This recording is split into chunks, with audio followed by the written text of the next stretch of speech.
Good evening, everyone. On behalf of INASL, I extend a warm welcome to all the delegates as well as the learned faculty for this webinar on the occasion of World Hepatitis Day. In last 2-3 months, we did webinars which were concentrating and focused on non-alcoholic fatty liver disease, as you all know, which has taken epidemic proportions. This time, the theme of the World Hepatitis Day is hepatitis can't wait. So we decided to invite speakers and learned panelists to discuss and deliberate on the management of hepatitis B and control of these two viral illnesses, which are responsible for a bulk of chronic liver diseases in Asia and Southeast Asia, that is hepatitis B and hepatitis C. So to set the ball rolling, I'll hand over to our chairpersons. So we have Dr. R.P. Shanmugan, who will join us soon, who is the executive board member of Southeast Asia region for World Hepatitis Alliance. He's also the founder and chairman of RPS Hospitals, Chennai.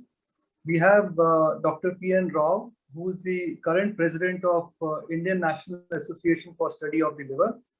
And we have Dr. S.P. Singh.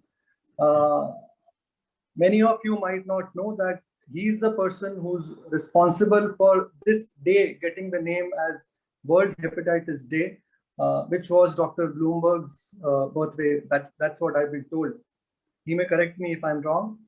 So over to you, over to the chairpersons, Dr. P.N. Rao. You can take it up from here. Thank you very much, Kaushal. I think it's very appropriate that we have a distinguished hepatologist and then hepatology scientist from UK, Professor George Dushiko. He is an emeritus professor of medicine in UCLMS, that is University College of London Medical School, and consultant hepatologist in King's College Hospital. And he has been a frequent, we have been interacting both at the INASL levels, and also he had visited our institute in AAG, and above all, he's a very, very warm person, when you interact with him, that I think everybody who has interacted with him will find him to a very warm. May I request Dr. Dushiko to go ahead if it is appropriate that to speak on what is happening in hepatitis B. It's a long time, we have heard, what is happening in hepatitis B. Over to you, Professor. Thank you very much, Dr. Rowe. Thank you very much to the faculty for the invitation to join you today to celebrate World Hepatitis Day. I'm sure all of us would share the same sentiment that we would like to have the desired impact on hepatitis worldwide. So I'm going to try and share my screen.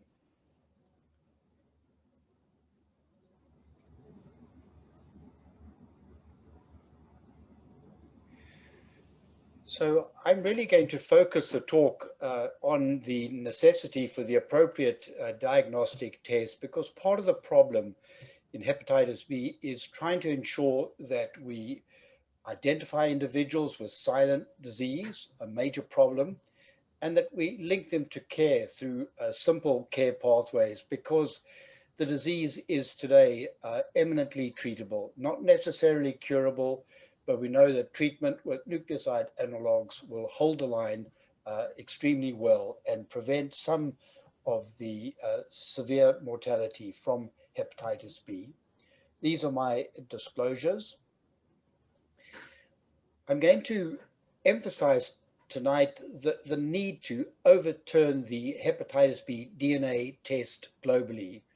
We have excellent assays for diagnosing hepatitis B, namely a test for HBsAg. And in a sense, nature has been kind, because individuals chronically infected with hepatitis B have large amounts of circulating viral particles, both complete virions as well as incomplete virus particles, easily identifiable as HBsAg. And we have very good point of care tests for HBsAg.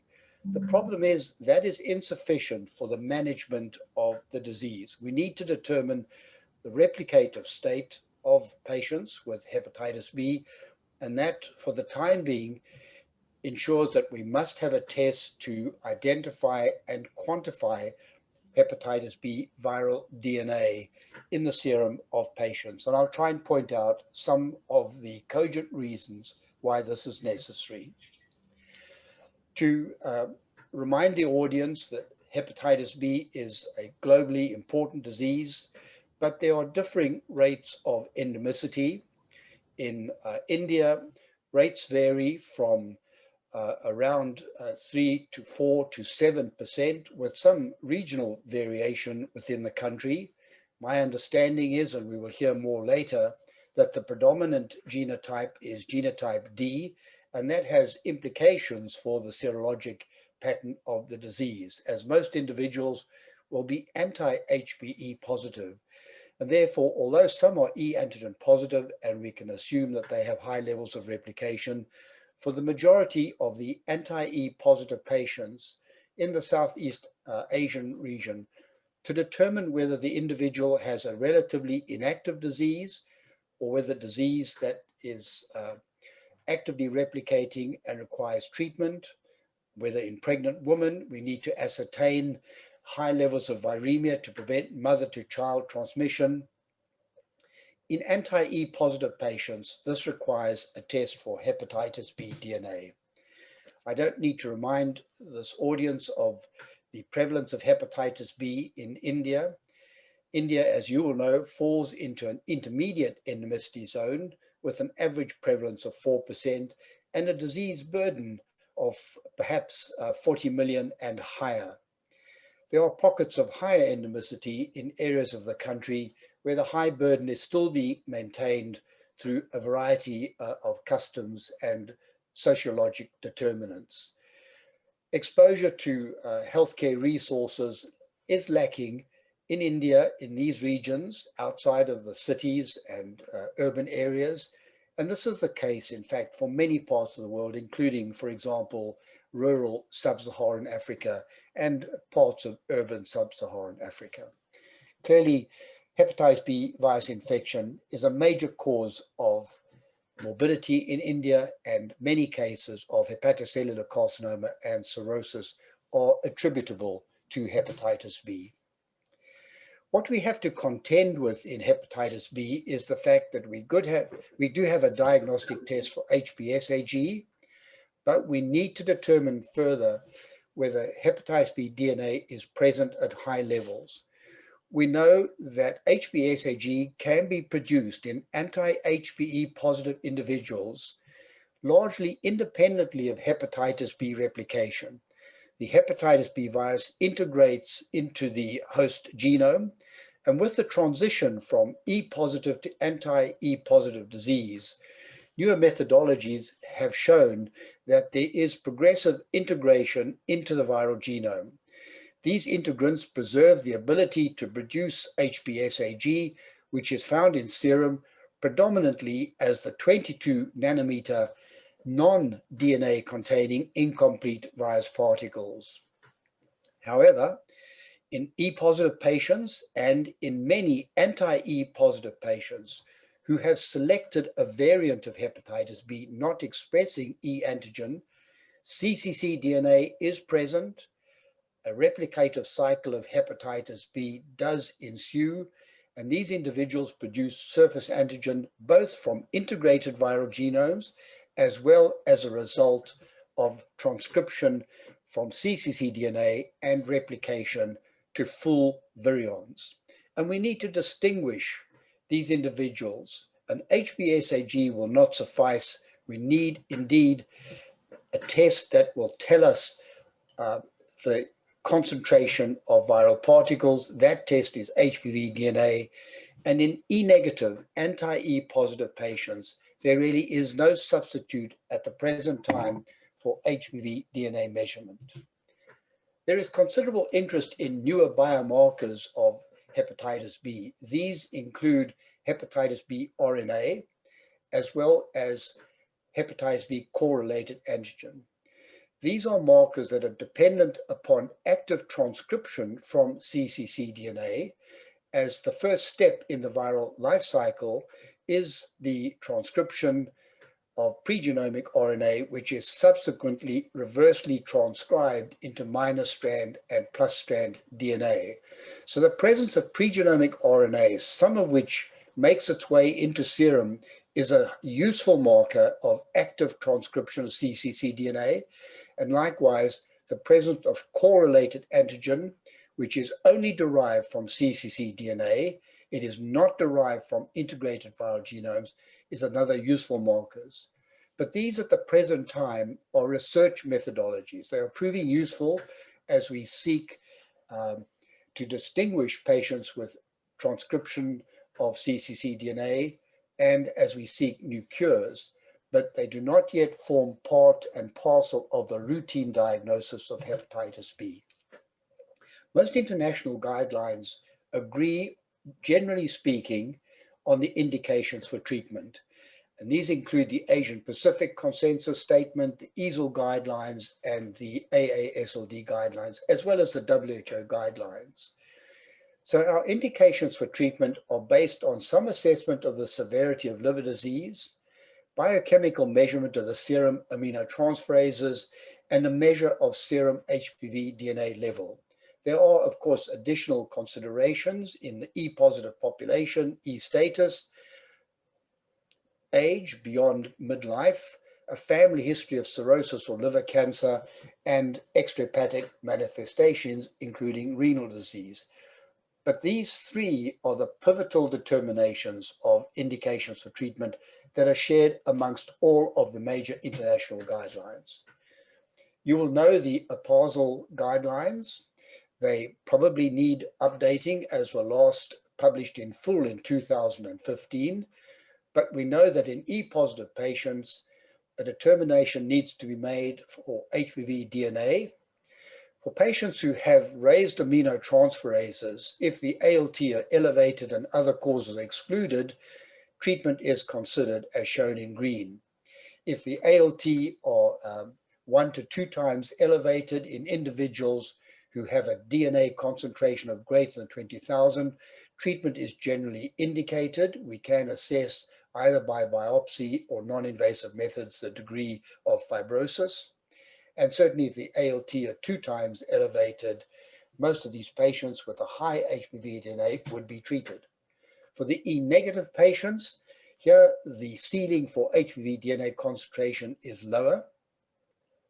For individuals who have a DNA concentration of less than 2,000, if the ALT are persistently normal, then one would generally monitor these patients and only treat if there is evidence that the disease is declaring itself with increases in the DNA or ALT.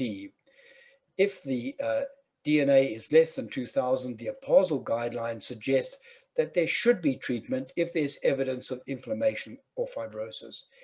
I would believe that this is the most important category at the moment. If the HBV DNA concentration is higher than greater than 2,000 and the ALT are elevated, most clinicians would agree that consideration needs to be given to treatment.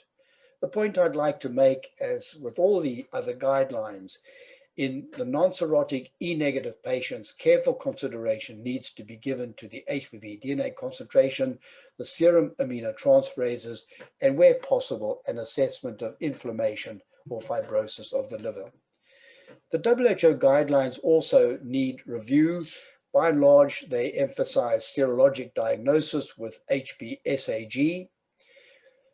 They suggest that in resource-poor regions, non-invasive markers such as scores, for example, the APRI or FIB4 score can be used, but preferably a hepatitis B DNA test should be done to determine whether treatment should be initiated in the E-positive and E-negative patients. Unfortunately, in parts of the world like sub-Saharan Africa, the APRI scores are insensitive and tend to underestimate fibrosis at the current cutoff values, emphasizing the importance, in my mind, of improved access to hepatitis B DNA. And therein lies the problem globally. Maybe less of a problem in India, but it certainly is a problem in sub-Saharan Africa, that outside of the major teaching centers or private hospital centers, there is very limited access to hepatitis B DNA nucleic acid testing, compromising both the linkage to care for patients and the management of patients. And this has profound importance. So I would believe, and there are people on the panel who will know far more than I, that the major pattern of disease reflects the fact that given the predominant genotype is genotype D, most patients are indeed HBe-Ag negative, although of course some patients, perhaps 15 to 20% in some regions, are E positive. But the fact that individuals are E negative does not preclude progression of the disease, and we need to establish levels of replication, levels of inflammation, and levels of fibrosis. So this would be a simple paradigm of care. In the surface antigen positive patient, test for the serum aminotransferases and test for hepatitis B DNA as a pivotal decision tool to either monitor the patient, possibly introduce treatment later, or to introduce treatment. Given that the prevalent phenotype is E negative disease, we have to establish in E negative patients levels of replication by a HBV DNA test, as we know that these patients may have surface antigen derived from both CCC DNA as well as integrated viral DNA, and we cannot distinguish their status or indeed their prognosis unless a DNA test is done. So DNA testing bypasses the need for E antigen testing, in my view. The absence of DNA testing in many regions of the world is a major hurdle for upscaling treatment. And it is a major hurdle that prevents mother-to-child transmission. And we will see now that the WHO has in fact upgraded their guidelines to establish levels of replication in HBsAg positive pregnant women in order to prevent that all-important passage of the virus from mother to child and the inevitability of chronic hepatitis B if the disease is acquired in infancy. You'll all be aware of the updated guidelines for preventing mother-to-child transmission issued by the WHO in July 2020, which essentially emphasized the need for either a test for E antigen in surface antigen positive women and or a test for hepatitis B DNA where this is available. An HBV DNA concentration greater than 200,000 international units is an indication for the introduction of nucleoside analog treatment to lower the viral load during the third trimester of pregnancy, and is also places emphasis on the need for universal birth dose vaccination so that we can finally end this important route of mother to infant transmission, which is now the major cause of chronic hepatitis B worldwide. So just to emphasize this point, this mother-to-child transmission is the most important residual reservoir of chronic infection. The expanded program of immunization, which gives hexavalent hepatitis B vaccination at 4 to 6 weeks of birth, may not prevent the risk of transmission from highly viremic mothers, as the infant is exposed to high levels of virus during birth and is only vaccinated some 4 to 6 weeks later, emphasizing the need for both birth dose vaccination rather than expanded program of immunization courses of Hep B vaccination. And in my mind, crucially, a test to establish levels of replication by hepatitis B DNA or E antigen in societies where E antigen is relatively prevalent, in order to institute appropriately nucleoside analog therapy, which effectively prevents mother-to-child transmission. EPI vaccination will not suffice. Birth dose vaccination can be amplified by nucleoside analog therapy. These are the updated guidelines. It's impossible to manage chronic hepatitis B at any stage or phenotype of the disease without a hepatitis B DNA test. For example, there is a move towards stopping nucleoside analog treatment in E-negative patients who have been suppressed for a period of time. These are the guidelines issued by APASL, by INASL, and by the ASLD. Some emphasize HBsAg loss, which of course is very rare. So the alternative algorithm is to think about stopping nuke therapy if patients have been suppressed for 24 to 36 months, depending upon the guideline. If they don't have cirrhosis, they have persistently undetectable HBV DNA, and they do not have cirrhosis, and you can guarantee monitoring. But the emphasis does rely on undetectable DNA for a prolonged period of time, and the need during the guaranteed monitoring that is a requisite of this protocol to establish whether the patient becomes HBV DNA positive. And as you know, there are very high rates of both virological and clinical remission after nucleoside analog discontinuation in E-negative chronic hepatitis B, so that this protocol has to be weighed up very carefully in both Caucasian and Asian patients, and it is not possible to do without careful pre-discontinuation and post-discontinuation of monitoring of the hepatitis B DNA. So I'm going to close my presentation with an examination of more practical means of trying to find hepatitis B DNA in HBsAg positive patients. India has the opportunity to introduce into the ecosystem of hepatitis B DNA testing, and I'm well aware that in many major virologic centers, it would be possible to use Roche Amplicor and Abbott laboratory-based automated methods for detecting HBV DNA. The first point to establish is whether, for example, the only available near point of care test, the gene expert assay, would suffice. Does the test have sufficient sensitivity, specificity, and analytical performance that would allow it to be used in a clinical context?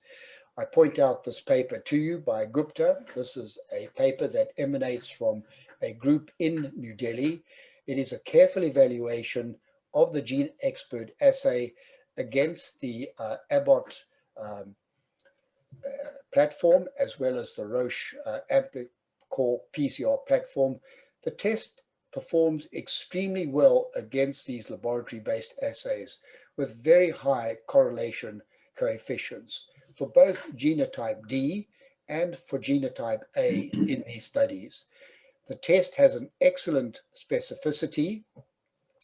In their paper, and I urge you to read the full paper, there were only 3 samples that were negative when compared to the Abbott and Roche assays, and all of those samples had very low HBV DNA concentrations of the order of 1 log, around 10 international units, a value that is not important clinically when considering treatment. These are further analyses from the same paper from Gupta.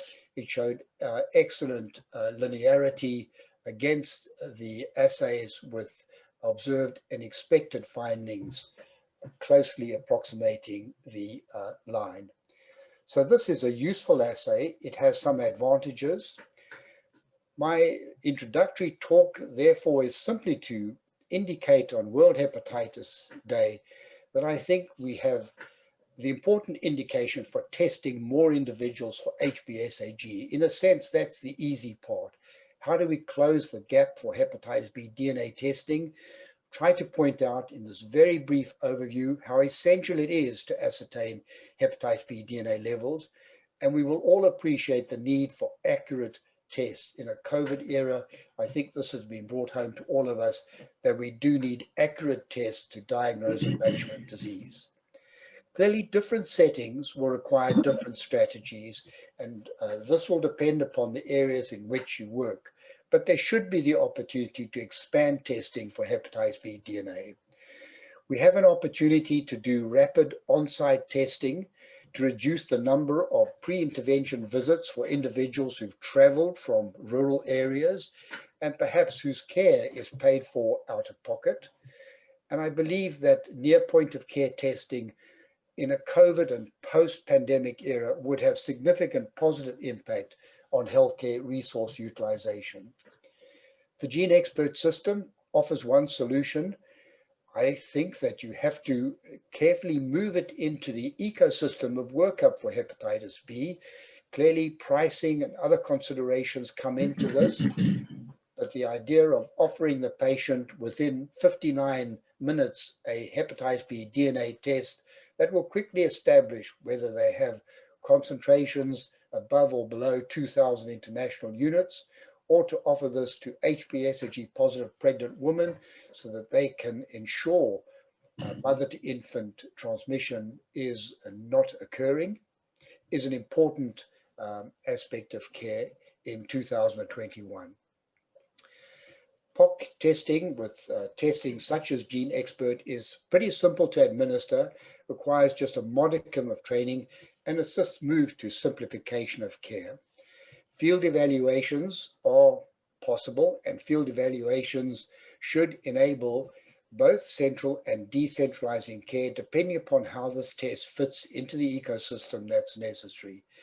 It removes the barriers to a necessary hepatitis B DNA test and can be easily scheduled into clinical visits with simple visits, a reflex test if the individual is HBsAg positive, that enables diagnosis, ascertainment of replication, and treatment if required before the patient goes home. We should be redesigning our strategies to simplify care. For those individuals who are being monitored and are not on treatment, or who are being monitored on treatment, or for pregnant women, for example, a simple visit test strategy monitoring status on treatment would also help, just to ensure the patient has suppression of HBV DNA if on treatment, or has HBV DNA concentrations below a level that might require treatment. I'm always surprised in my last visit to India at how the distribution of CareFiat machines was not being properly utilized. There were machines in place for HIV and tuberculosis testing without sharing the resource for hepatitis B and indeed for hepatitis C testing. You can perhaps explain that better than I can, but it did strike me that these test platforms should be slotted in to the appropriate ecosystem for testing for hepatitis B DNA. And surely in a post-pandemic world, we're going to have to rethink how we use centralized and decentralized medical care. So this is my conclusion. Hepatitis indeed can't wait. All scientific work is incomplete, whether it's observational or experimental. All scientific work is liable to be upset or modified by advancing knowledge. But that does not confer upon us a freedom to ignore the knowledge we already have, or to postpone the action that it appears to demand at a given time. And that's a quotation from Austin Bradford Hill. Thank you very much for your attention.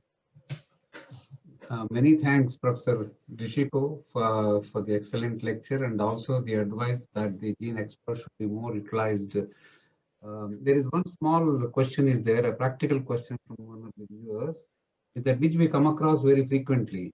NASH and hepatitis B. The ALT, AST elevation is because of the NAFLD.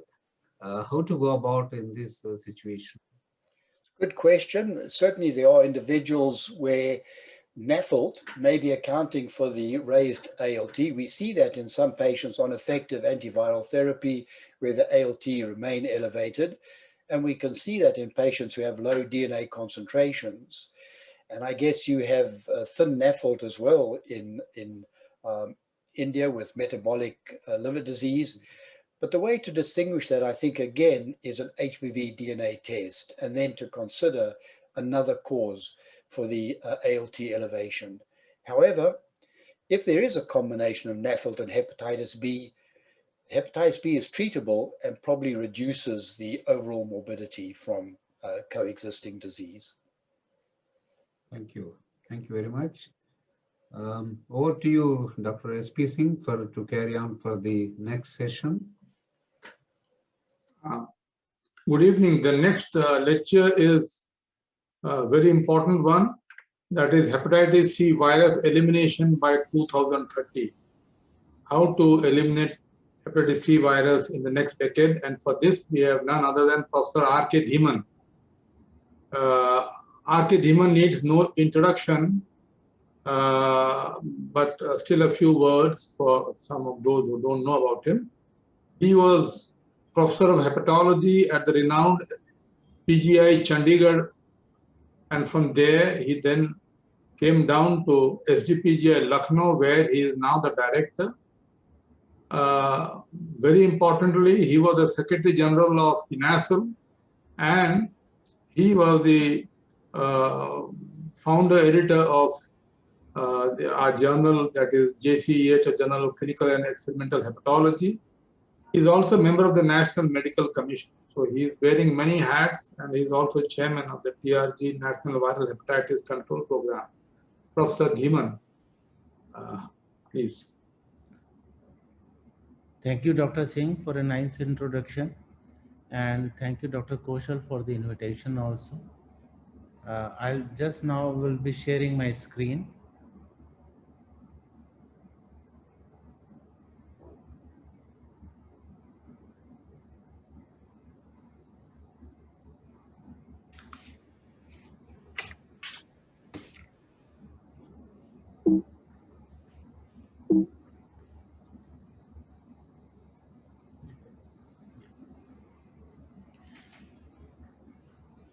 So you all know about the viral hepatitis and different viruses also. And you must be aware of the WHO call for the eradication or the elimination of the different kind of the hepatitis by 2030 also. And when this virus was discovered, I was a student and taking training in the DM gastroenterology in this very institute in 1989, when the discovery of the hepatitis C virus was published in the Science. And those three people, now they got the Nobel Prize for the medicine in 2020. You all know, as far as the burden of the hepatitis C virus is concerned, there are 71 million people living with the chronic hepatitis C virus infection worldwide. And there are 400,000 deaths per year from the liver failure or from the liver cancer together. And an estimated of 1.75 million people are newly infected with hepatitis C virus each year. And this is an enormous task and the challenge that we have in coming years, because we have to uh, conquer this viral hepatitis related to the hepatitis C. In 2015 alone, it was estimated that China has 10 million people living with the hepatitis C virus, followed by the Pakistan 7.2 million, India 6.2 million, and in Punjab alone 1.08 million, and Egypt 5.6 million, and all these count the 40% of the global PLSCV. So, what are the WHO 2030 global elimination targets? Number one, that there should be 80% of the people with the hepatitis C virus should be treated, and there should be the 90% reduction in the incidence of the new infections. You mean the newer infection is 1.75 million. By the 2030, it should be 0.175 or less million. And there should be 65% reduction in the liver-related mortality that is estimated from 2015 level. And you can see now these are the 6 WHO zones also and regions. You can see that there are various programs they are going on in different countries. For example, in Punjab we are having, in China we have, in Australia we have, Mongolia, and there are so many countries including USA and the European countries. And this is all bigger for the elimination of the hepatitis C by 2030. So there are the efforts they are going on in different countries, and the most of the countries they have some or other kind of a program for the same. Here you can see on the your left side of the panel also, here is the number of the people living with the SCV here. So 11, so these are the six WHO regions. In Africa, it is the 11 millions, America 7, and Eastern Mediterranean region 15. That includes the Egypt also. And you can see these are the estimated number of the people living with SCV. Here you can see the incidence rate also. Just note it is the Eastern Mediterranean region and it is the 62.5 per 100,000 population. And the European region you can see here 61.8. So this is the enormous task ahead of us that we have to complete by 2030.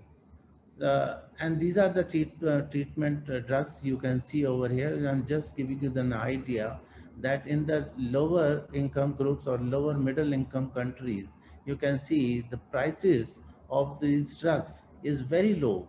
That means they could be available to the general population. And I'll give you the example of the Punjab, where the price of this treatment is less than $1 per day. So for the 12 week, that is 84 days, it was nearly $72 or so. So as far as the prices are concerned, they are not very much prohibited even in the low income or lower middle income group countries also.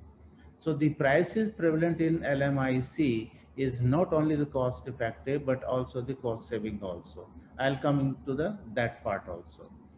Because why they are the cost effective or the cost saving? Because they effectively curtail the progression of the SCV and reduce the risk for the cirrhosis, decompensation, and the SCC. Because once you treat now at this stage, the subsequent complication and the death rate would go down, and so is the cost that is occurring on these complications will also go down. And the cost of the treatment is offset by the saving in future healthcare costs also, what I have just told you, thus leading to an overall monetary savings while at the same time increasing the quality adjusted life year. So which is a measure of the value and the benefit of the health outcome. You all know that the length of life, that is the mortality, and the quality of the life, that is the morbidity. So QALY, that is the QALY, is primarily measures of the both, that is the mortality as well as the morbidity. Another factor contributing to overall expenditure is the cost of the screening test, confirmatory test also. And you will see that that cost has also gone down also, and we are inching towards the POCT also as far as the NAT testing is concerned. But can we do it? It is kind of a thing that is the conquering the mount improbable. Why? These are the target that is in front of us and we have to achieve by the 2030. But most of the countries will miss these targets because they are not investing and engaging fully in the elimination. So there are many countries, they are not engaging as far as the elimination is concerned. And the situation is likely to worsen during the COVID-19 pandemic. You all know, and there are several regions, and because of all those things, the current status and the efforts of at the elimination have been changed. Only at the and you can see that as far as the high income countries are concerned, only 18 countries are on track to meeting their elimination target by 2050, not 2030. And among these, only 11 countries, that is Australia, Canada, France, Germany, Ireland, Italy, Japan, Spain, Sweden, Switzerland, and UK were on the track to eliminating the SCV by 2030 based upon the 2019 data. I'm talking that 2019 data, this is the data that is the pre-COVID time, and now the figures are different. A furthermore, 5 countries like Australia, Malta, Netherlands, New Zealand, and South Korea are on track to meet the targets by 2040, and the Saudi Arabia can achieve by 2050, but United States after 2050. So this is the state of the affair as of now. And so there are the changes also. Now the CDC now recommends screening of all adults older than 18 years at least once in their lifetime. Means, I mean to say, so screening has to be universal, and there are examples particularly from the Egypt also. And now They recommend also the use of the simplified treatment algorithm, means combination therapy, a tablet a day, a pill a day for 12 weeks, that is 84. And now, particularly in the COVID times, you can give all 84 tablets at the same time, and you can look for the sustained viral response. And there should, once you find that the antibody is present at the same time, the SCV RNA should be done immediately from the same sample also. Reducing the costs of the SCV treatment, this is particularly relevant in the high income countries where the cost is very high, particularly in the USA. So Netflix kind of a subscription model has been uh, uh, uh, recommended over there. And what is the Netflix like a subscription? In this, there is a for example, you all know it is a video screening kind of the program where you pay one time upfront, and you can have the access to ample number of the movies, shows, and other things also. In the same way, the use of the subscription payment contacts with the pharmaceutical companies provide healthcare plans and state with the ability to treat as many affected patients as they can over a given time at a fixed cost. So that is one of the alternative for treating such patients in high income group where the cost is very high. Another example, what I am saying is screening all. In Egypt, they have screened 62.5 million, and people over here, 79% of the 62.5 million people they were screened, and they found antibody positivity in 2.23 million and tested for SCV RNA, and they have diagnosed in 1.15, and ultimately they could start the treatment. So that is the kind of the approach we have to eliminate in the near future, that we have to do a universal screening and the treatment. And another thing is that I want to emphasize over here, the decentralized care. What we have done in Punjab, there were the 22 district and the 3 government colleges. So we have treated these patients at 25 centers across the Punjab, and while at the same time we had the capacity building of the primary healthcare physician, and they were all treating, and at the end we could treat more than 100,000 patients before I came to the Lucknow over here. And you can see that we use the echo program in this thing. Initially I told that when we started the program there was only 25 centers, but subsequently they were increased, and at the moment there are the 67 centers which include sub-district hospital, ART center, and the OST centers also. Now you can realize that there is a pace for the detecting these patients also, as well as the treating also. So here you can say the cascade report over here, the screening positive over here, and the SVR eligibility here. Ultimately, we have treated uh, uh, 95,884, and with the result of the 93%, and that is using the decentralized care in Punjab also. This is one example, and ultimately the program has been taken up at the national level. And here you can see what is the effect of the COVID-19 in the Punjab.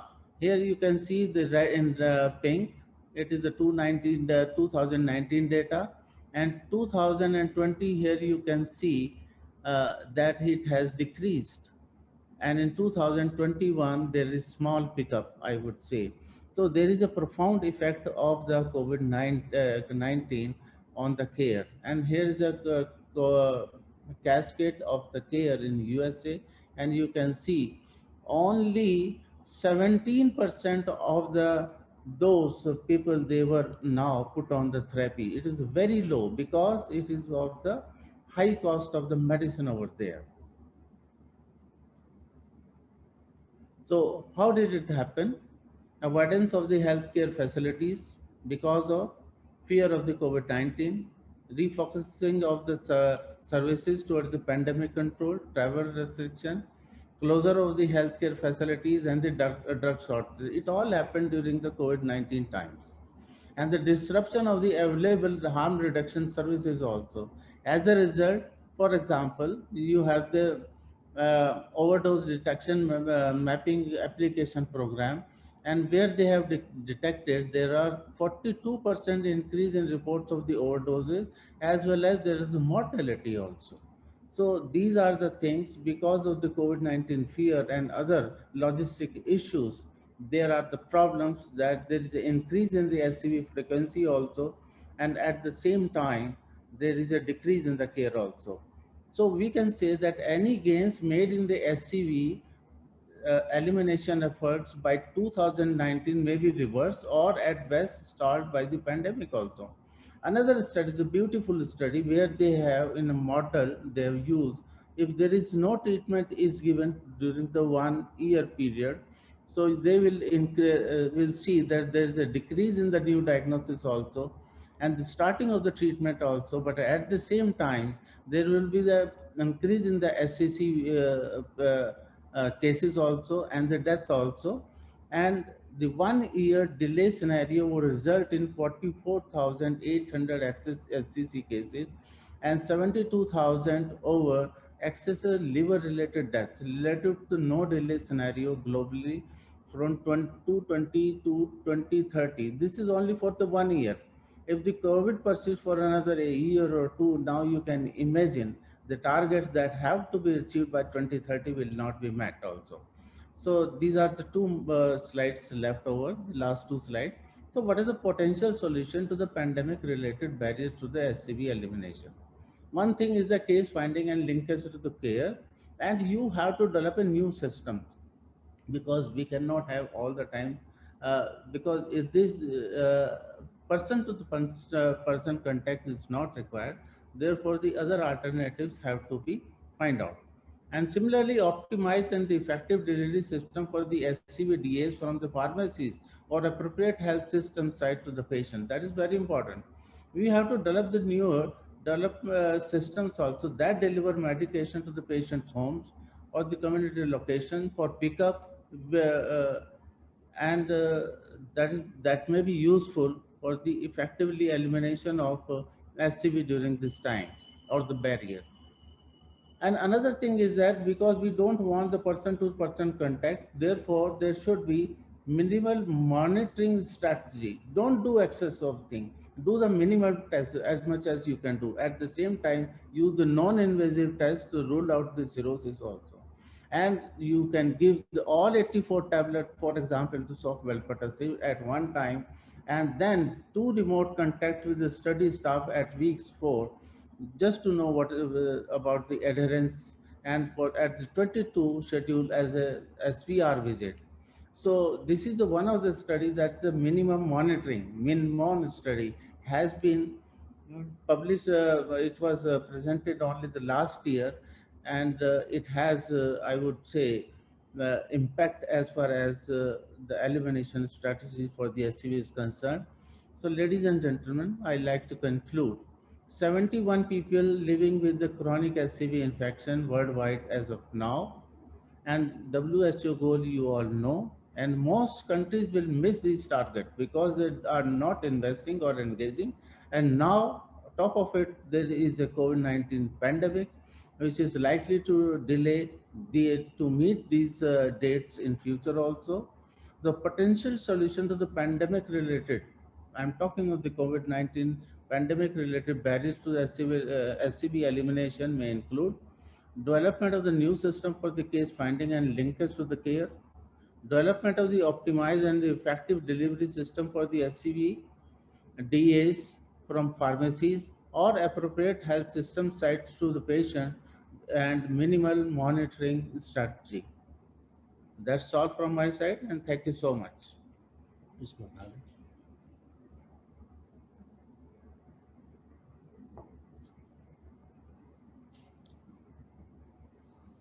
Unmute, Dr. Singh. Dr. Singh, you are muted. Thank you, Dr. Dheeman, for a very lucid talk on such a complex problem as to how we need to eliminate hepatitis C virus in the next decade. And as you pointed out, we have a lot to do in this, and we need to invest The state needs to, in India, the state needs to invest. In Punjab, you have shown the way how to tackle this problem. Even in Orissa, since all treatments are free for everyone. No one has to pay for any treatment. So that's one of the best ways to tackle. The state takes care of all costs for everyone. We have for you a few questions, and I request you to answer them. Dr. Chittaranjan Khatua, he asked a question on management of hepatitis C. Can we use DAs in a child C cirrhosis patient with HCV RNA more than 800,000? Yes. Dr. Dhiman, you would like to answer this?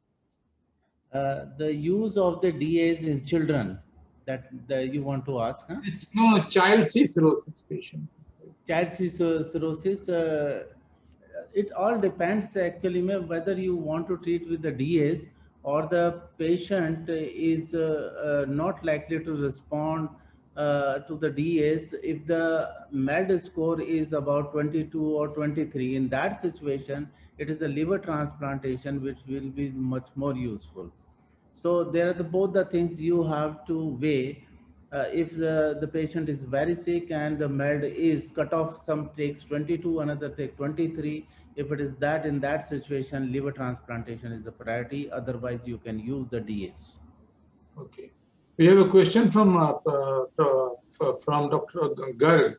Should pregnant women infected with HCV shouldn't be started on anti-HCV therapy? Should they be monitored during pregnancy in some way or the other? I think the answer is the same actually. The safety of the DAs have not been established in a pregnant woman. Therefore, they should not be given. But if the person is a very sick child C and having the pregnancy, in that situation, the other methods have to be used. But if the patient is compensated cirrhosis or not having the cirrhosis, in that situation, DAs cannot be used and it should be postponed till the delivery. The last question is by an attendee who wants to know that the MINMON study was tightly monitored and controlled. Isn't there a need for a larger study in India for multi-month dispensation success? Absolutely, I totally agree. Not on the larger study, I think it can be put into the practice right away, particularly in the model like the Punjab. Because I was there, we can do it right over there. It is no requirement for having the 4 weeks visit. You can come to know about whether there is a compliance or not on the telephone or through the telemedicine also. I think in that situation, telemedicine would be much more useful, where you can see the patient, you can talk to them, and you can avoid the visit to the hospital or to the clinic also.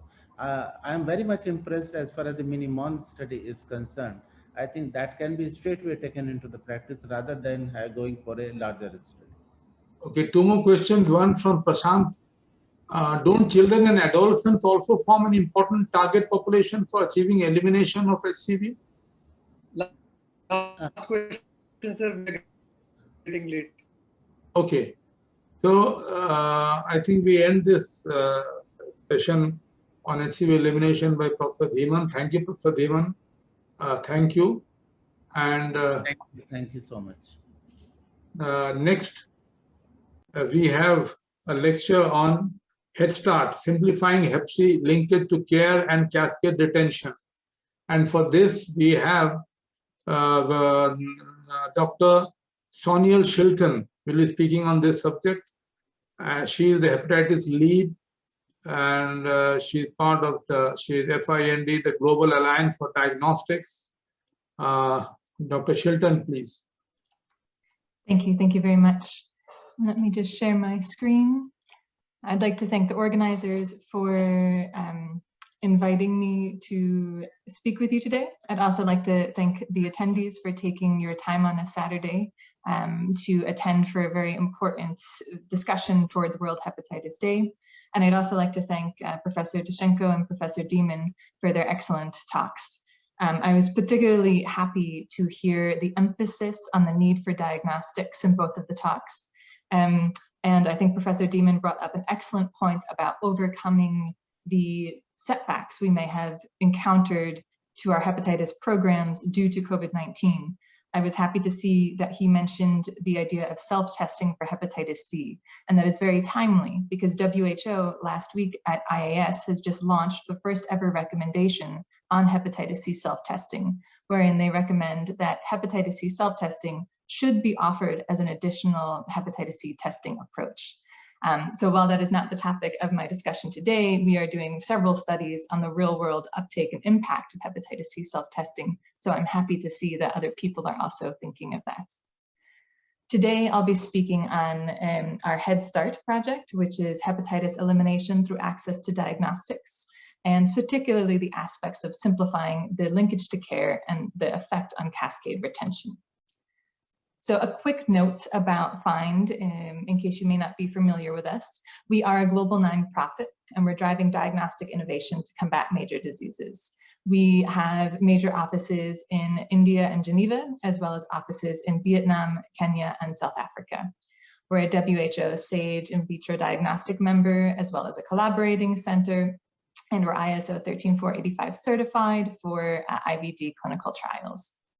Our intention is to address the entire pathway of diagnostics from development to access and scale up. So there was already the excellent scene setting from Professor Dieman for the epidemiological situation that we have with hepatitis C. So I don't need to spend so much time on that.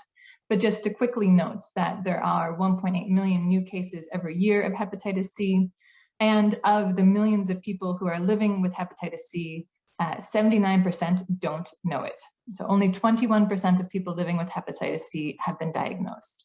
We can see here from the WHO recently released update on the progress for HIV, STIs, and viral hepatitis, that there has been some progress in the diagnosis and treatments.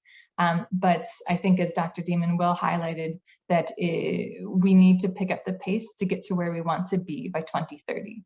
So just to highlight here, in the Southeast Asia region, 7% of people living with hepatitis C have been diagnosed, and 5% have been started on treatment. So a quick refresher on the WHO simplified hepatitis C algorithm. It basically comes down into 4 steps. The first is a single assay. So you can either use it as an ELISA or a rapid diagnostic test. And this is the serological testing. Now, if positive, then you should do a reflex or a prompt HCV RNA or core antigen testing. And this is to understand if the patient is viremic and thus needs treatment. Then assessing and triaging using non-invasive liver tests. So this can be, the FibroScan or APRI, FIB4, etc. A treat-all approach with pan-genotypic regimens. And then the SVR, so the test of cure 12 weeks after treatment. So just to highlight here that this algorithm has at most 2 RNA tests. The first RNA test for viremia and the last for the test of cure. It's not recommended to have any monitoring RNA tests within the algorithm here. So in brief, what do we need to do to reach these important goals for 2030? We need to find the missing millions, we need to link them to care, and we need to do this in a cost-efficient manner. I think this is already well highlighted, but just to reinforce that unlike other infectious diseases such as HIV and tuberculosis and malaria, there are no large global funding bodies to support countries on their path towards elimination. This means that countries must figure out their own domestic ways to do this. I think we see this in India with the NBCHP program, whereas the national and state budgets are figuring out ways to develop this. And this means that it's incredibly crucial to think about the most cost-effective ways to provide this service delivery. So how can we do what we need to do?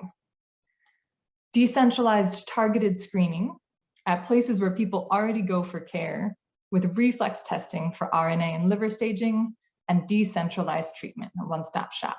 Again, this highlights very well with what Professor Dieman was saying about the Punjab model, wherein the scale up of the decentralized service provision allowed for a rapid advancement and a large number of people effectively treated.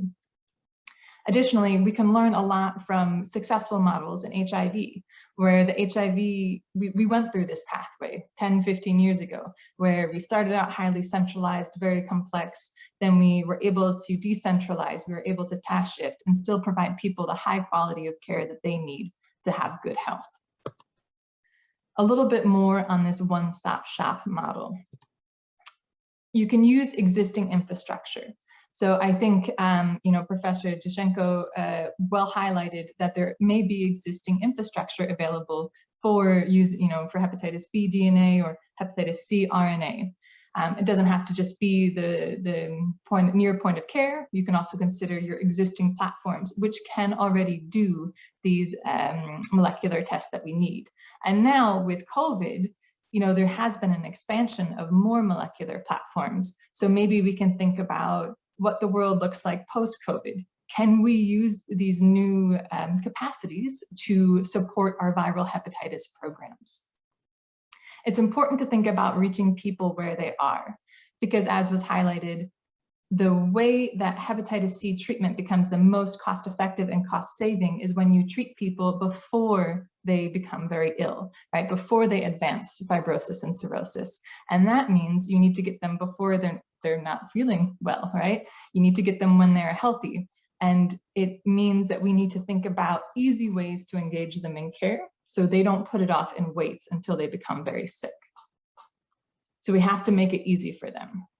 And there is a tremendous amount of evidence that the one-stop shop works. A recent systematic review in Lancet shows that of 142 studies, they showed that there is higher rates of linkage to care and treatment uptake when you have a decentralized one-stop shop model compared to all other models available.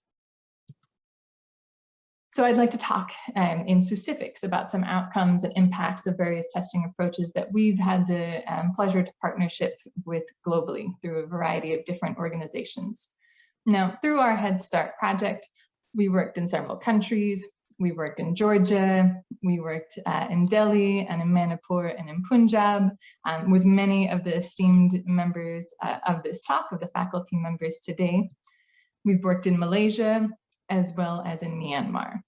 And in each of these situations, we were working with state and country partners, notable implementing organizations, ministries of health, civil society organizations, to understand how to effectively do simplified, integrated, decentralized hepatitis diagnostics and treatments.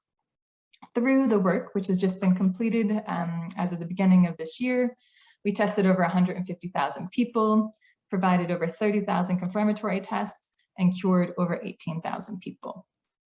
Today, I'll just quickly talk on a little bit of the key messages from our three projects that we've done in partnership with various organizations here in India. So our Head Start Delhi project. So we were very fortunate to partner with ILBS as well as have the support of DHS Delhi to look at a three-armed approach to providing hepatitis care. Our first arm was the one-stop shop at district hospitals. In this model, patients presenting to the district hospital were provided with a HCV RDT, and if that was positive, then they had an immediate blood draw for RNA, as well as a blood draw for liver staging if they were viremic. Then when the results of the test came back, the patients were initiated on treatment at the district hospital. Now, if there were some complications or some questions about the liver status and et cetera, the patient was reviewed by a specialist at ILBS who made a specialized care plan and communicated that to the SMO at the district hospital, who then completed the treatment. So that is our one-stop shop arm. Then we also had the polyclinic arm.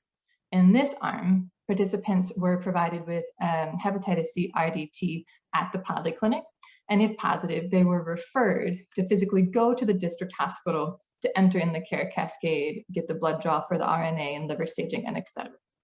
And then thirdly, we had the screening camps. So here you see on the map the orange circles with the numbers. Now that represents the location and number of screening camps that we did in each region.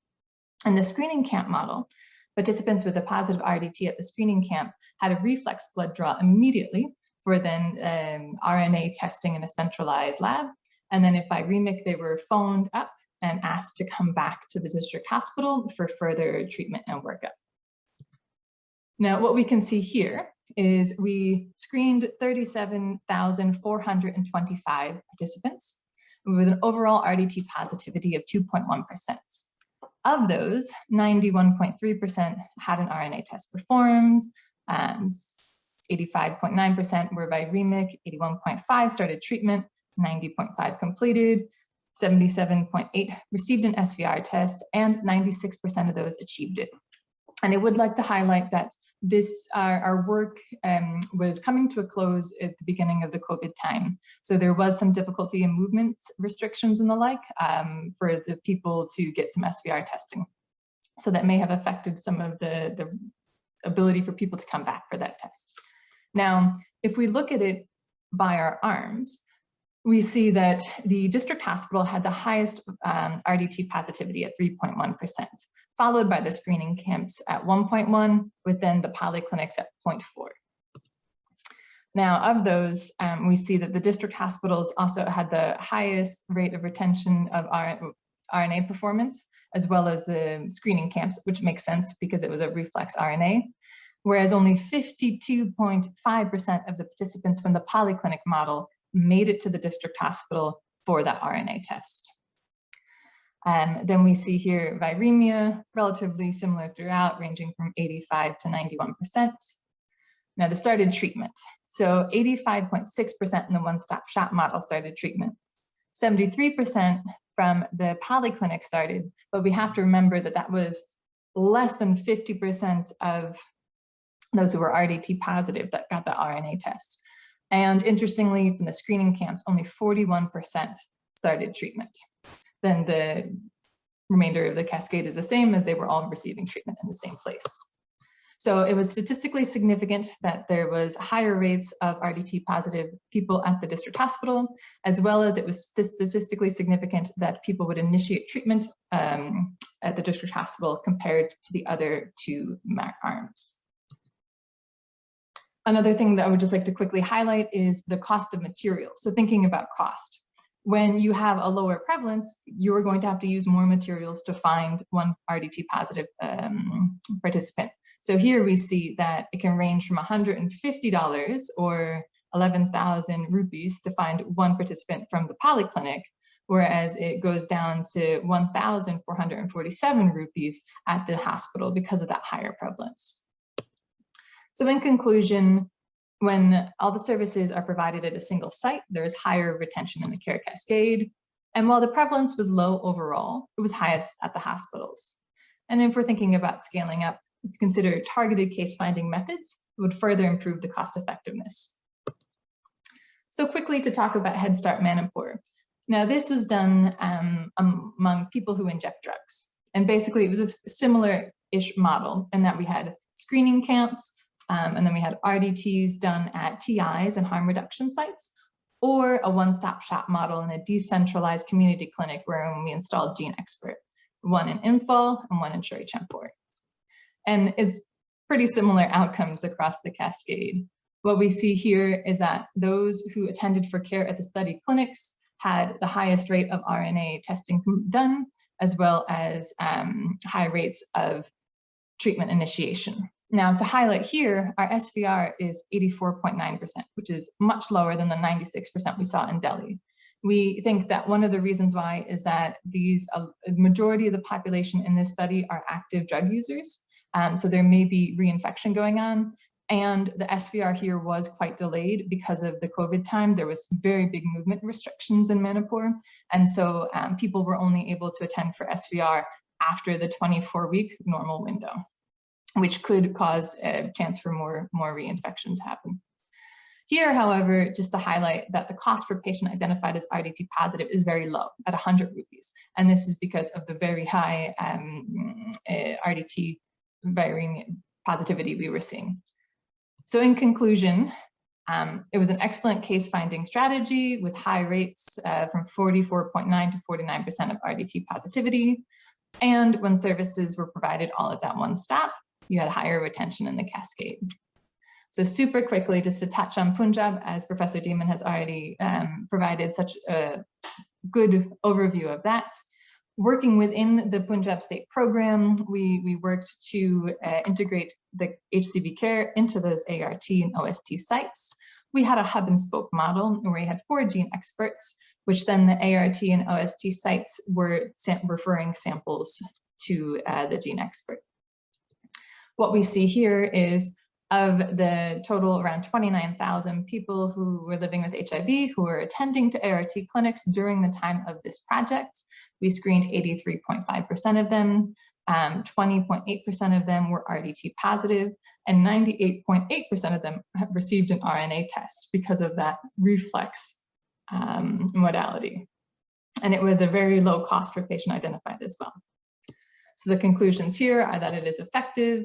And now, as Professor Deeman has said, now that the ART clinics are able to provide treatment on site, that may even increase the percentage of treatment initiation. So overall, we had an independent evaluator, our funder, Unitaid, commissioned to evaluate our entire portfolio. And their assessment of our impact of Head Start India is that by 2030, 580 deaths will be averted, 1,000 cases of cirrhosis will be averted, 39,000 DALIs, and 281 million rupees of cost savings to the health system. So I think this just reinforces, I think, the excellent messages from Professor Deeman about how this work is cost effective and cost savings. So the key takeaways are that we can learn a lot from the successful HIV approaches of task shifting and decentralization. The more loss to follow-up is reduced, the more cost effective and cost savings your program becomes. And it's a cost effective and cost saving thing to consider. So we would just like to thank all of our partners throughout all of our Head Start work, and I'd like to thank you very much for the time and ability to speak.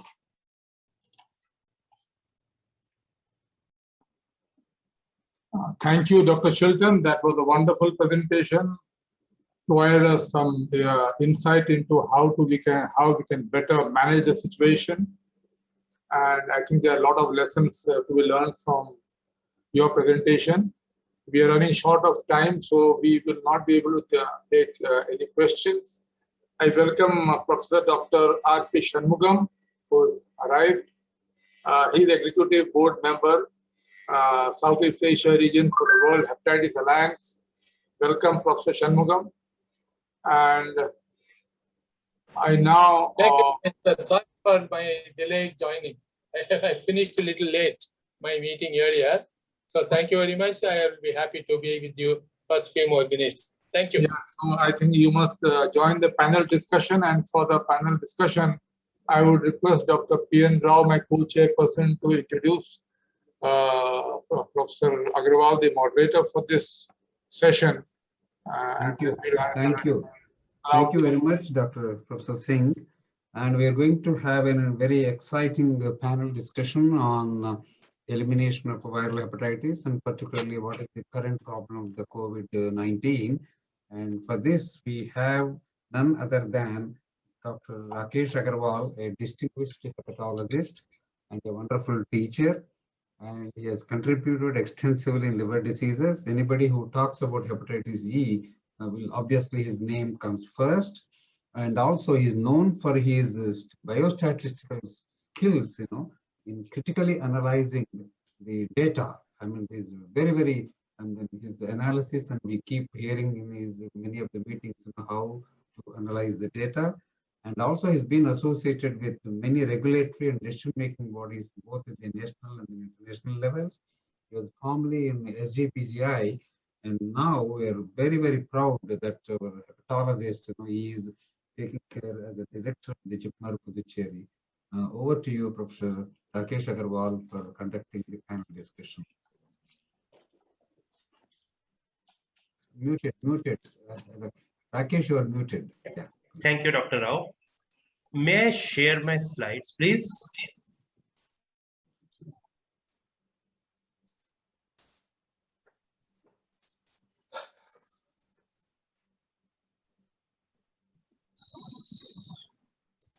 Okay.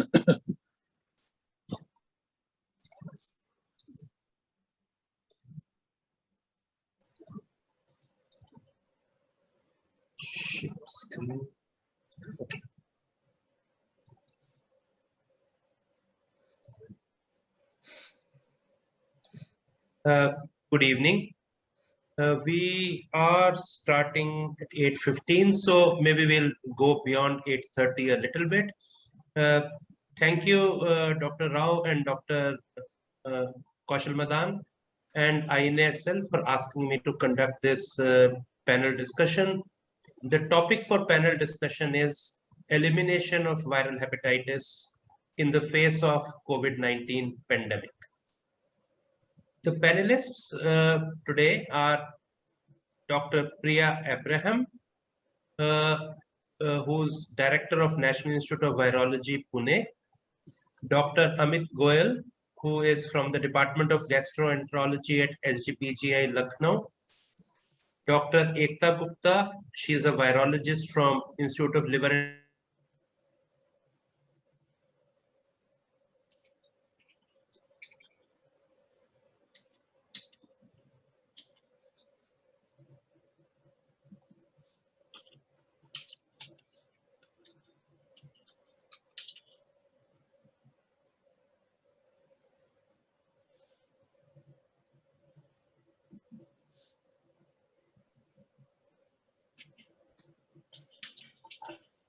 so we are all aware that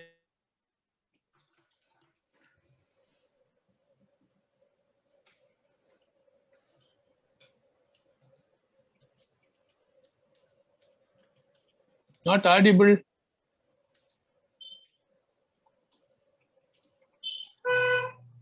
Dr. Rakesh, not audible.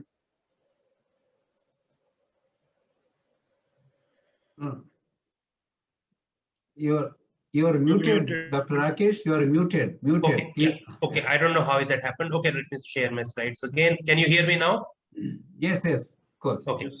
So when we talk about elimination of viral hepatitis as a public health problem, there are two targets. One is reduction in new infections with hepatitis B and C by 90% from the baseline in 2015, and reduction in deaths by 65% from the 2015 baseline by 2030. Also, there were midterm goals at 2020 of 30% reduction and 10% reduction, which have actually not been met. But we are hopeful that we can go on. And to do this, we need to act on multiple strategies. And this is what we need to do to achieve 90% reduction in incidence and 65% reduction in mortality. We need to have a 3-dose hepatitis B coverage of 90%. In areas where mother-to-child transmission is important, that needs to be prevented by 90%. We need to screen 100% of blood donations. We need to ensure that all injections are safe. And we need to go to reuse prevention devices. For people who inject drugs, the countries need to provide 300 injection equipments per year to each person. And we need to diagnose 90% of those who have chronic hepatitis B and C and link them to treatment for 80%. And that is where the gap is. This is where the dark brown shows where we were in 2015, and the lighter brown shows what we need to achieve. And then came in COVID last year, which has turned life topsy-turvy for all of us. So it is in that context that we'll be discussing today. The panel has decided that we are going to do this in 3 parts. First, we'll discuss what has COVID-19 meant for efforts at elimination of viral hepatitis in the last 18 months. We'll review that. We are then going to review how does pandemic influence our future response, and then how do we go from here. So with that, let me start. I'll stop sharing my slides. May I request the panelists to please have their camera on. So and after each of these sections, we'll take some of the audience questions. I request audience to put your questions in the chat box. So let's start with what has COVID-19 meant for us in this for what has COVID pandemic meant for us in the last 18 months in terms of our efforts to eliminate viral hepatitis. So let's start with Dr. Ekta Gupta. Ekta, if you could tell us, how do you think COVID has affected our attempts at testing for hepatitis C, diagnosing and screening? Ekta, please. So, very good evening to all of you. Can you hear me? And yes, definitely from the lab point of view, I can say that COVID-19 has affected the microbiology labs and the patient fall and the samples which are coming for testing a lot way. We were at Delhi Institute of Liver and Biliary Sciences, and I was not a COVID hospital. Despite that, the entire diagnostic sample yield, which we were getting pre-COVID and post-COVID, drastically reduced to around 70 to 80%. Another challenge was we did not have, I was a part of the Head Start activity, active screening program, which we were doing at the district hospital. So most of the hospitals were turned into COVID care. So we lost onto the patient, their follow-up. Patients did not came to give us sample for SVR, and we really had to call them to our institute. The other thing was that microbiology labs are involved in viral hepatitis testing, and they were the ones who were involved in the COVID testing.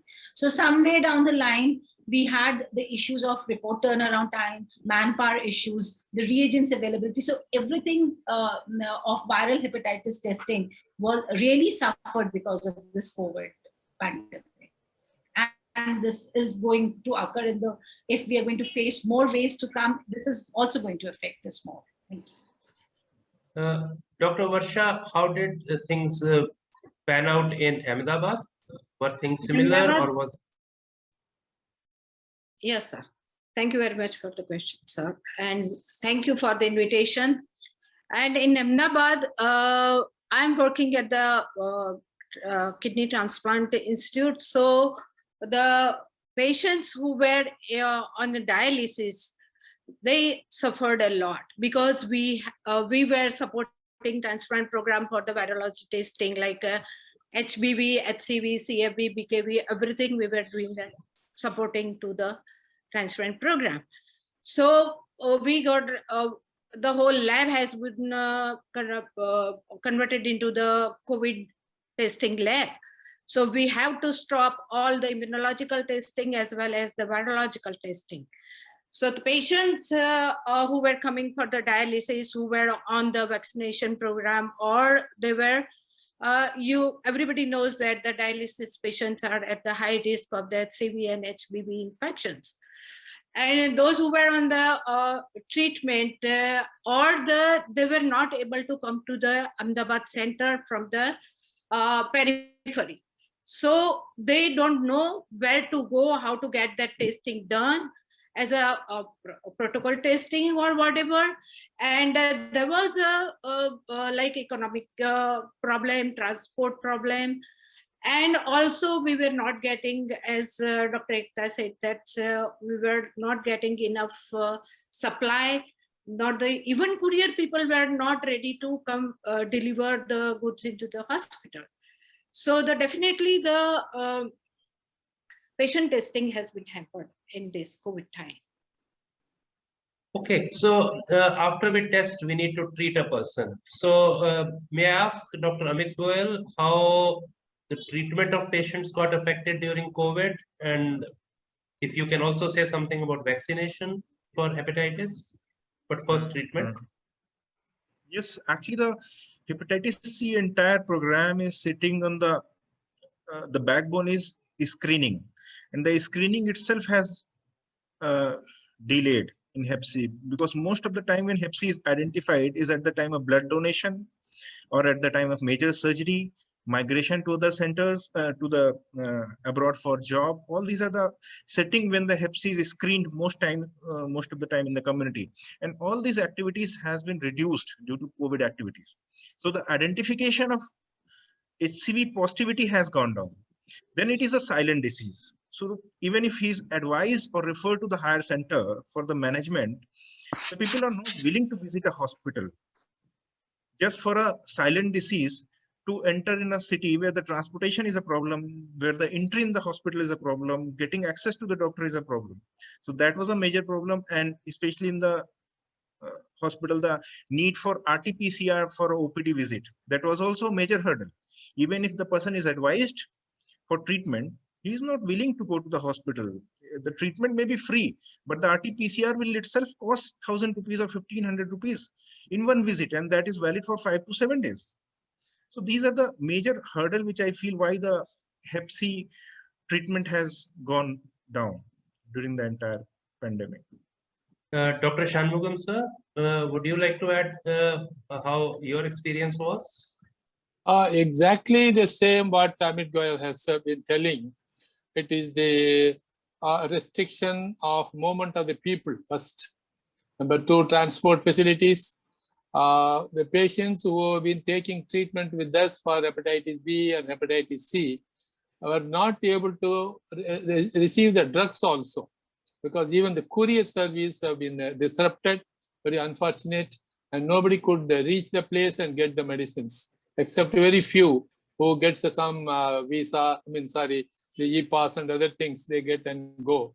But even the treatment point of view, the diagnostic point of view, the screening point of view, because we used to have camps frequently, say once in 2 weeks, we used to have camps in villages. That all have been stopped now for the last nearly about 2 years now. It is very unfortunate, and we hope it will we'll go through this and come back to normal. Dr. Priya, you don't work in a hospital any longer. And you have a different perspective. How do you think, other than screening and treatment, has our response to viral hepatitis been affected?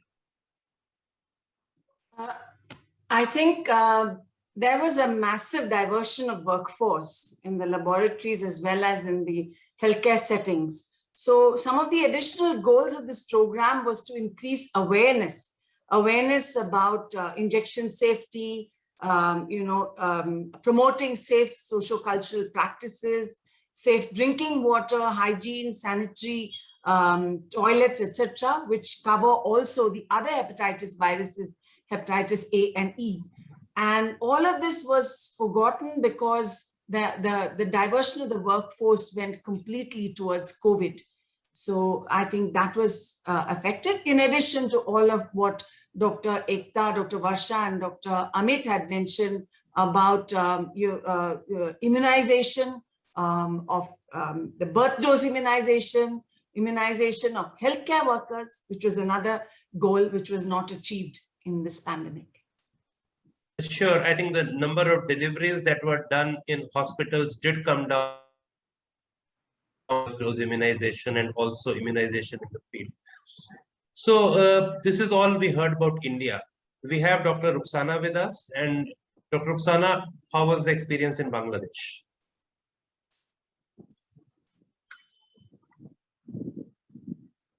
Thank you very much, sir. I'd like to thank all of you for inviting me. I am Dr. Rukhsana Raihan, a medical virologist working in US Bangla Medical College, Dhaka as an associate professor. And also I am the senior consultant of American Society for Microbiology in my country.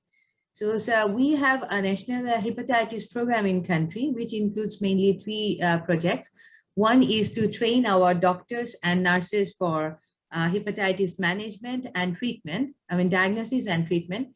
So that was going very good till 2019, but last year and this year, what we have seen that the program is totally disrupted. That program could not run further. So the second one was the vaccination, nationwide screening and vaccination for hepatitis B and C. So during the first and second wave, the gap between the first and second wave, that time, some medical institute conducted few of the institute the screening and vaccination program, but apart from that, the entire program also was stopped. And also another major project to treat the hepatitis C patients. So while screening, anyone was found positive for hepatitis C, our government used to provide free treatment. So 2019, there were approximate 240 hepatitis C patients were treated for free. But last year, we even could not reach 50% of that. So yes, it happened. I mean, this COVID-19 literally hampered all sorts of projects in our country as well. Thank you. So that's pretty much the same as India. And actually something, if we go to a slightly higher level view, all the money that the countries are spending on response to COVID, whether it is RT-PCR testing, treatment, personal protective equipment, ultimately it's going to come from health budget. And there is as much that you can increase the health budget. That's not going to increase, especially when countries are also facing an economic challenge because of economy suffering and the less tax collection. So in the long run, there's going to be possibly much more that we in the health sector can't even think about or we don't pay attention to. But I'm sure this is going to have effect as we go on. So now I don't have any questions in the chat box from the audience. So we'll go to our second section.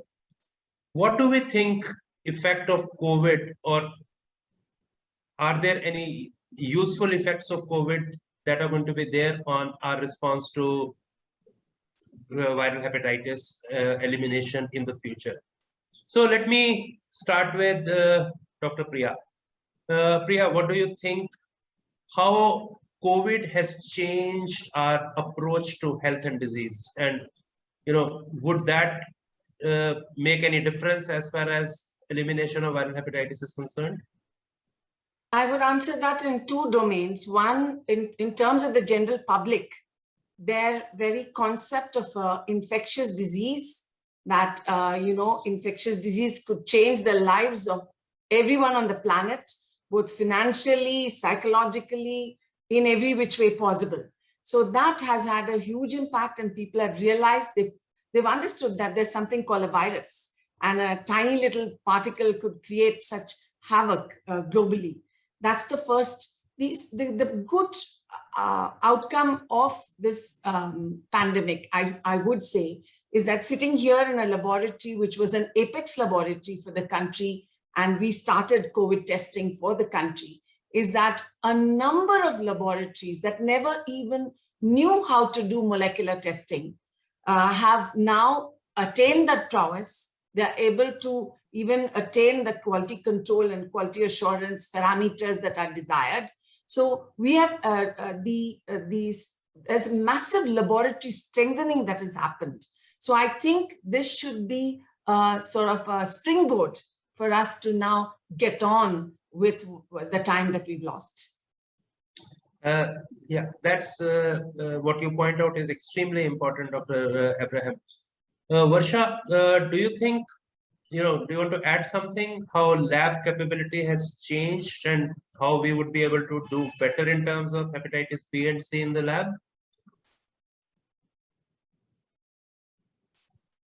Ekta? Or maybe I'll go to Dr. Varsha. Okay. Yeah.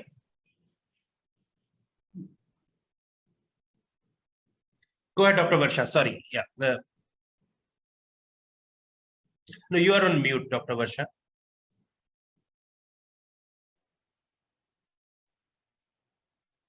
You are on mute, Dr. Varsha. You are muted. Okay. Sorry. So yes, we know our capacity. We were fighting a big battle, and everybody was like giving more than 100% in this COVID testing period. So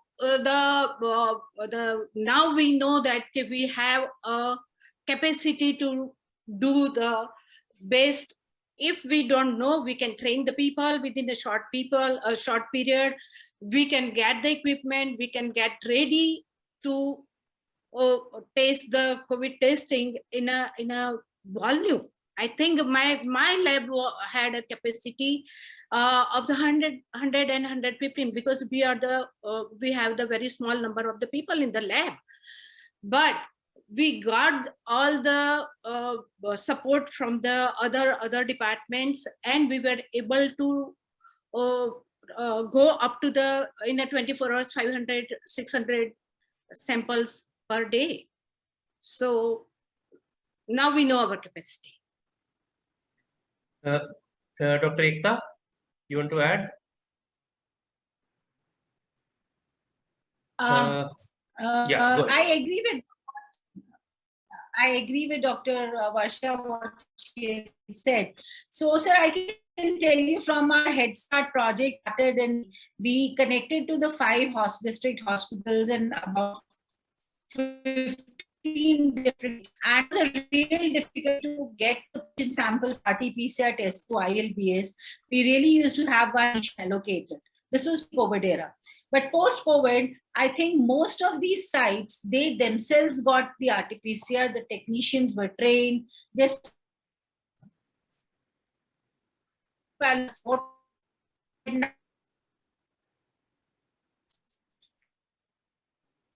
in my lab itself, I'm getting samples from about 11 different districts of Delhi. And so connectivity has increased, the capacities of microbiologists, the lab technicians. If each and every institute has got their own RT-PCR instrument. So I think things would be faster.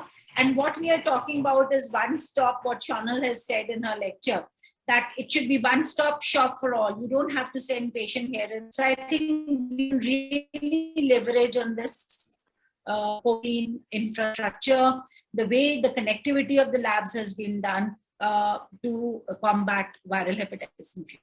Thank you, sir.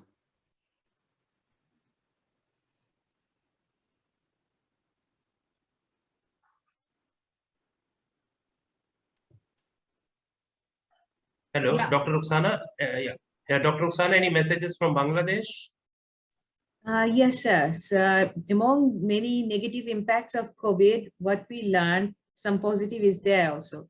So our government made it mandatory that all the COVID cases must be reported nationwide through an app. So by this, what happened from the small town of our country, people also, they learned computer and how to use this technology. So we got the concept like what we have learned from COVID, that this reporting system literally can help for the diagnosis, for the dissemination of report, for identifying the people, to trace back, to contact trace, and also effectively prevent the transmission, and for the treatment purpose. So with the help of CDC Atlanta, American Society for Microbiology, and our Director General of Health Services launched a pilot project, which in which we launched another app for hepatitis panels or hepatitis investigation panels. So initially, this is implemented in Dhaka cities, major hospitals, government and private. So through this app, we are taking, getting reports from all the laboratory and laboratory identified cases. So our ultimate aim is to track these patients, because many patients, in between treatment, they get lost, they don't come for follow-up. And at the end, they come with the vigorous outcome like cirrhosis or cancer. So I think this kind of approaches will help us to detect and monitor and treat these patients and can prevent this unfortunate outcome of them. Thank you, sir. Thank you, Dr. Ruxana. So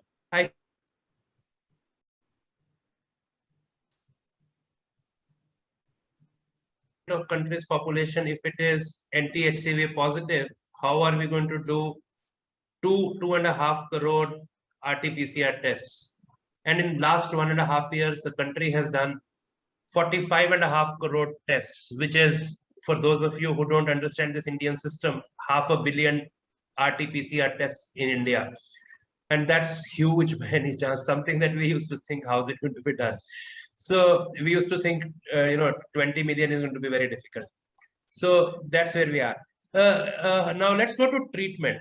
So, Dr. Amit, how has treatment going to change? How do you think? And is there any way that we can do better in the future, even if there are waves and there is lockdowns, etc.? What can we do? Sir, what I feel that with this 1 year loss in hepatitis C treatment, actually we have gained a lot in multiple aspect. If you see, like the telemedicine has now approved, accepted by the physician, accepted by the patient, accepted by the law. Everywhere now it is acceptable. It is tested and proved. So that is the one aspect. Second, which is very important, like the decentralization of at least testing facility has happened in the country across the board. Capability has increased for the testing, especially RT-PCR. And if we can do RT-PCR in the most remote center in the country, then we can do anything like core antigen or card-based test or antibody testing, anything we can do. So actually this, and so we can capitalize upon it. The patient can be more easily, they can be put in touch with the treating physician. So their time is less consumed. They will come on the appointed time. Medicine can be delivered. They can be monitored on phone. And probably they need only 2 visits, first at the time of first registration and second at the time of SVR 12. So actually was a blessing in disguise, what I feel. We have lost 1 year, but I think we have gained at least a decade. Yeah, okay. So now WhatsApp is the method to communicate between patients. Yes, I have a question. yes, definitely, definitely. So Dr. Shanmugam, sir, what do you think? Yeah, I entirely agree with you again with Dr. Amit.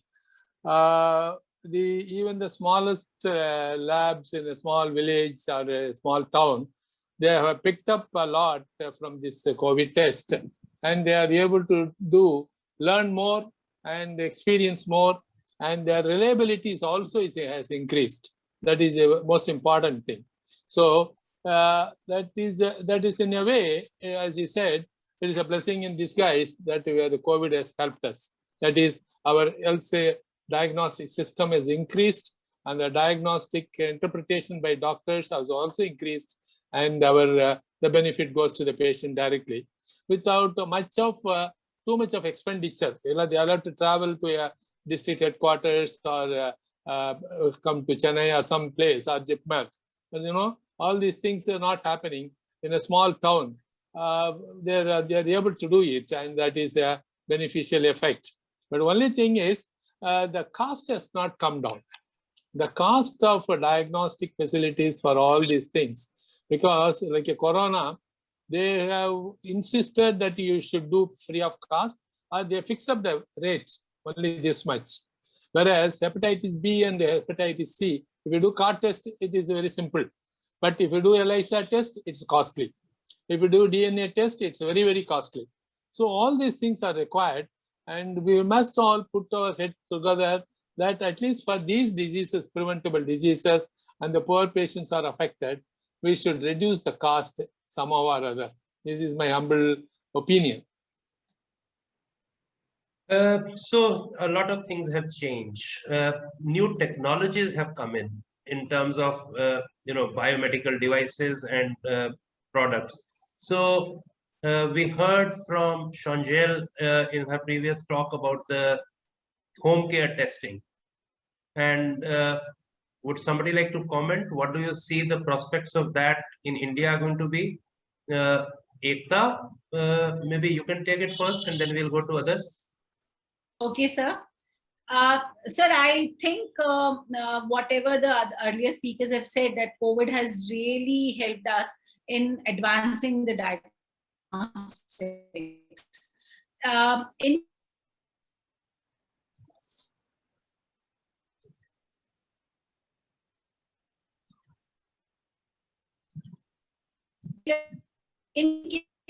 When you're talking about self-testing devices,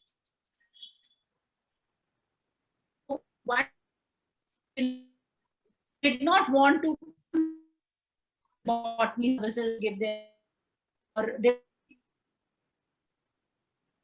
such not test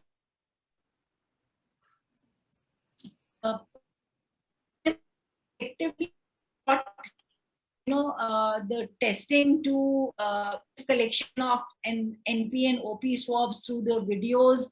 I think such devices will be taken up very, very fast by a public. And now with this Zoom and all this online apps which are available, the teaching and training is also very, very efficient. And so you can actually make the patients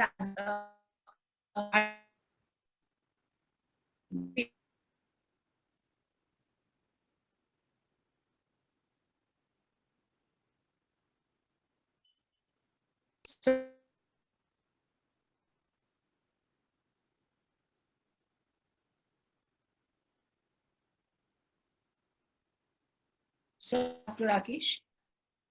Hello, I'm sorry I had logged out by mistake, bad internet connection. So, Priya, do you want to add to that about home testing? I think home testing and even easy access to testing should be the way to go. Any diagnosis should be driven towards simplified, decentralized testing. And of course, we heard about the one-stop shop. Unless we move all our diagnostics in that direction, we're not going to make headway. And like Dr. Ekta had mentioned, people have learned to take instructions, to be trained online, and we should capitalize on that. Dr. Ruxana, you want to add a sentence or two?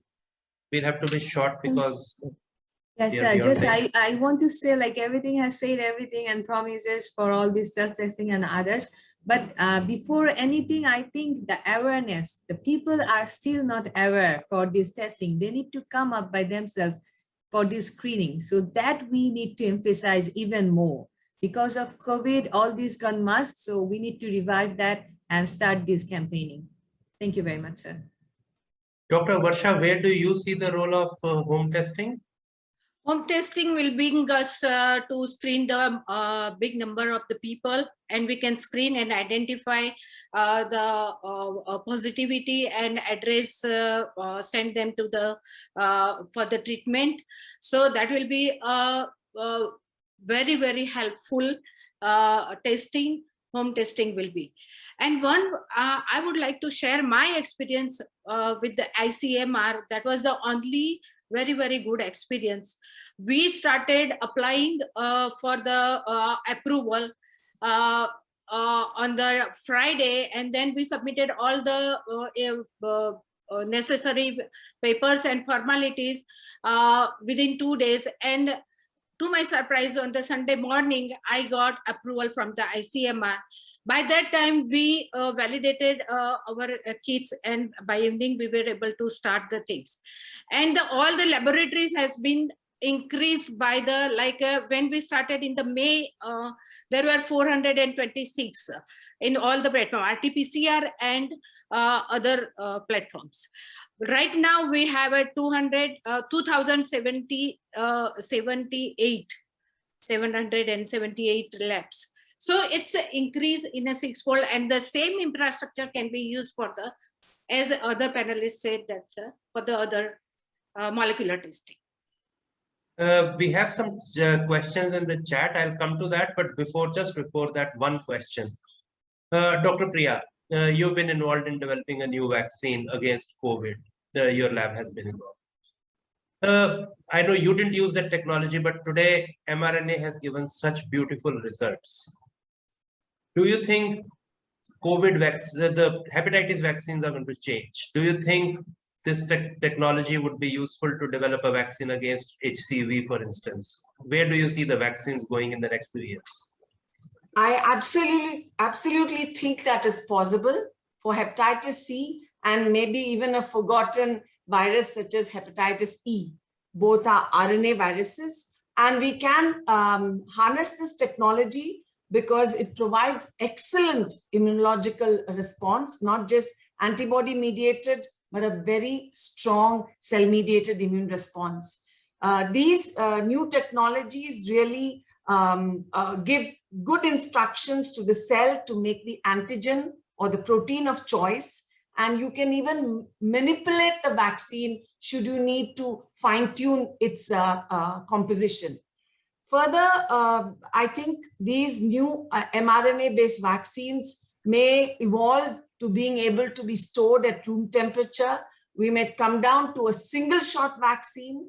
It gives us the opportunity to scale up very quickly. And also, in future, they can be mixed with a number of other antigens. So you can have a real polyvalent. We've heard with children hexavalent, but you could have as many as 20 antigens using this kind of technology. So the future looks bright. Already they are exploring this in the line of influenza, HIV, other RNA viruses. And yes, for hepatitis viruses, we should be taking that route. Thank you. That would be a boon if that happens. So, Dr. Priya, there are some chat box comments and questions. One person says what you said was right. A good outcome has been that there is capacity building of molecular diagnostic labs. Okay. Okay. So Dr. Palash says, I'm sorry, but I don't quite agree with COVID testing availability. RT-PCR and rapid antigen tests became available in many labs, but quality assurance was lacking, and a lot of false negative reports came, which affected the patients and physicians badly. Decentralization will be good only if each lab had quality assurance and gave accurate results. Same will apply to hepatitis. So, you know, being the national reference lab for COVID, I also have some views. I'll come to that later, but first we like to hear from you rather than other panelists. So actually, that's a very good point. But I think many of the laboratories don't know that both private and government labs are most welcome to join the quality assurance program that we are running. They can send their first 5 positives or at a given periodicity. We are open. We already have, I think, 1,300 labs who are partaking in it. So all these labs need to volunteer to be part of this quality assurance and quality control program. And the reason why we got negativity was one, we were having delays with testing itself because samples got through very late to the labs. People were presenting very late. So there is a window when they are viremic, where they can be, RNA can be picked up from the nasal passage. So they came late. And lastly, the reagents were not reaching the labs at the right time. So the reagents were not in a good condition. So every state is mandated to do their quality check with every batch of reagents they get. Many states are not doing it. They are mandated to do that now. But I think there are a lot of training about quality assurance has also gone in. We made part of it is the problem with the tests for COVID themselves. That RT-PCR itself has 70 to 80% sensitivity, which is much poorer than what happens with hepatitis. So we did want to take up a third part. How do we go on from here? But I think we have covered sufficiently, and we are close to 9. And I'm told the internet connection would snap off at 9. So thanks everybody. All the panelists, Dr. Priya Abraham, Dr. Shanmugam, Dr. Ekta, Dr. Rukhsana, Dr. Varsha, and Dr. Amit Goyal. Thank you, everybody. I'm grateful. I hope people enjoyed it as much as I did, because I think some very important points came up, and COVID has made sure that our hepatitis response is never going to be the same as it was. Yes, as Amit put it, we've had a setback for a year. I disagree with him that we have gained a decade, but yes, we have gained more than a year. The technologies that we have come in, that would more than make up in the coming years. Thank you, everybody. It's been enjoyable interacting with you. Thank you. Thank you very much. Thank you. And, thank you very much. Thank you, Rakesh. Thank you. Thank you, sir. Thank you, everyone. Thank you. Thank you, Rakesh. After a very long time, I met you today.